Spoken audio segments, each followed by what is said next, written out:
Ready? Start. Further, the corporate debtor argues that the petition is coercive, filed with the intent to exert undue pressure and extort money through unlawful demands.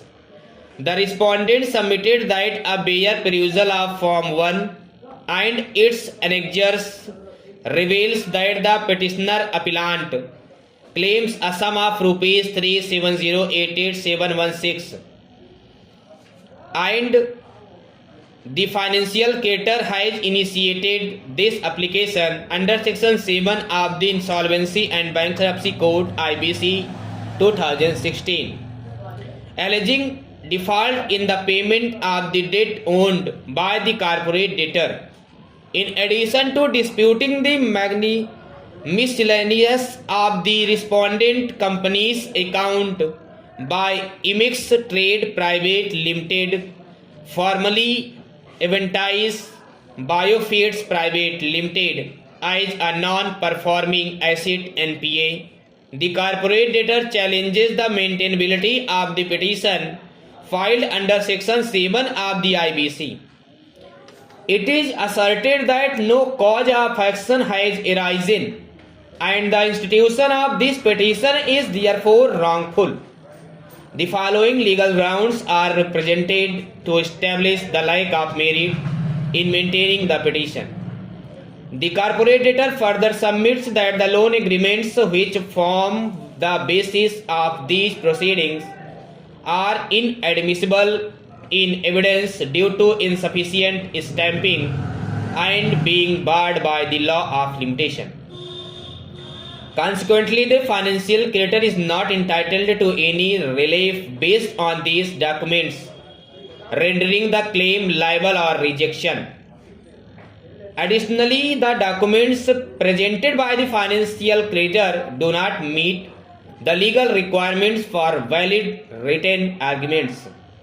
Such documents must be registered and properly executed to be admissible as evidence, and the discrepancies therein render the institution of the insolvency resolution process void ab initio. The corporate debtor emphasizes that the limitation period for recovering the alleged amount is 3 years from the date of default. Since the alleged default arose from the credit entry in the borrower's account, the period for recovery commenced the following day, thereby exceeding the limitations period as the insolvency resolution process was initiated on October 31st, 2023.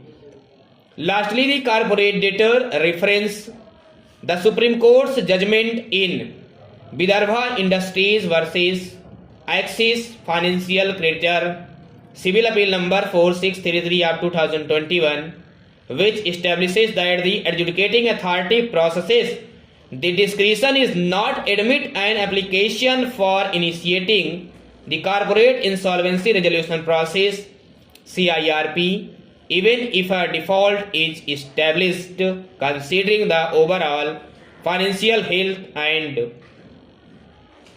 viability of the corporate debtor.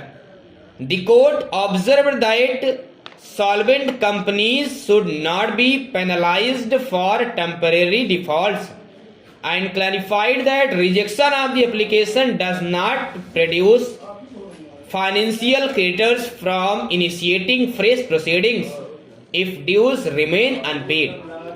Therefore, the case of corporate debtor falls squarely within the ratio laid down in the judgment of Apex Court in Vidarbha Industries case. A title Insolvency and Bankruptcy Code makes it amply clear that the statute deals with and or tackles insolvency and bankruptcy. It is certainly not the object of IBC to penalize solvent companies temporarily defaulting in repayment of its financial debts by initiation of CIRP. Section 5, Clause 5, Clause A of IBC therefore confers discretionary power on the adjudicating authority to admit an application of a financial creditor under Section 7 of Initiation of CIRP. Time-bound initiation and completion of CIRP could only arise if the companies were bankrupt or insolvent and not otherwise.